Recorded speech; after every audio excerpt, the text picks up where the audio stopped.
ஹீலிங்கும் அந்த பரிகாரம் பண்ணும்போது அவங்களுக்கு உடல்நிலை சரியாகி 3 நாளில் வீட்டுக்கு வந்துடுறாங்க. நான் அதை கண்கூடா பார்த்துருக்கேன். கொஞ்சம் பேருக்கு பண்ணி கொடுத்துருக்கேன். அது ஈஸியாக அவங்க ஹாஸ்பிட்டல்லேருந்து வெளியில் வந்திருக்காங்க. இப்போ குழந்தை இல்லாமல் இருக்காங்க அப்படின்னு சொன்னாங்கன்னா, அவங்களுக்கு சில கோவில் போக சொல்லுவோம்.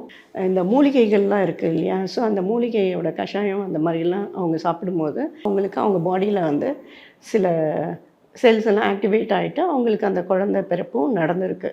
ஸோ அந்த மாதிரி படிப்பு வராமல் இருக்காங்க அப்படின்னு சொன்னால், அந்த சரஸ்வதி மந்திரங்கள், சில ஹோமம்லாம் பண்ணி அந்த படிப்பு வர்றதுக்குரிய விஷயங்கள் பண்ணும்போது, அந்த பசங்களும் நல்லா படிக்குது, அறிவாளியாகவும் இருக்குது, முட்டாளாக இருக்காது பசங்க அந்த மாதிரி பண்ணும்போது.